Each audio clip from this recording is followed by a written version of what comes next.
2 hours down, just 22 to go. And it's been an eventful start with Joe Kunz in the Arsco Motorsports Porsche nailing the wall, and we feel he may have received some help to get into that position. It was a tough start to the day for those guys. Kevin Buckler with a scary moment at 180 miles an hour. The right rear blew, and that's been one of 5 that has gone. Have a listen to this.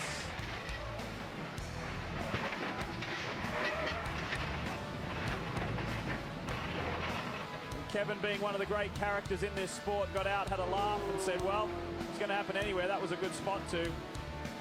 The team worked very, very hard to get it done. David Donahue in the Red Bull Porsche Fab car spun down in turn 1, whilst in a top 3 position, but was able to regroup and get it going. And Bill Auberlen lost his left front, cut the bus stop, decided to go straight ahead, and was able to limp back to pit lane and indeed the paddock and garage area.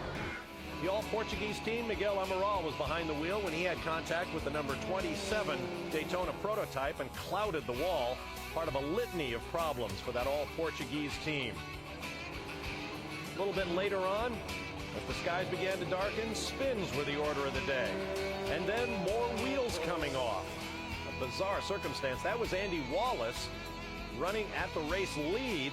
Fortunately, he was able to get down the backstretch, through the chicane, and into the pit lane. That car currently runs in the race lead and leading the DP class. In hour 5, Dale Earnhardt Jr. doing great work in the wet, except for this little 180-degree pirouette. Robbie Gordon, fellow NASCAR star, had a bit more of a problem when he clouded the wall hard with the right rear corner. That led to a stay of over an hour and a half in the garage. This was Diego Alessi of Italy trying to thread the needle in his Ferrari and getting the worst of it.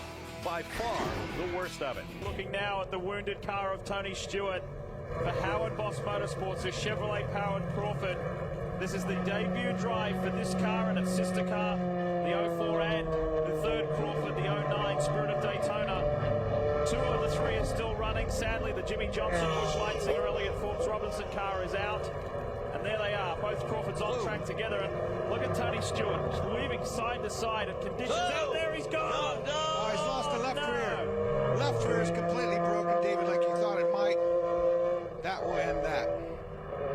Wow. He was fighting and of course, the other side to the right rear is broken. The right rear is broken. It's the left rear that's left rear is gone now. Now the left rear is gone. And there is Jim Bell, poised to take this Rolex 24 with 17.5 minutes remaining. And look at the despair on Tony Stewart's face. 5.5 minutes to go, and look at this. Andy Pilgrim is coming into pit lane.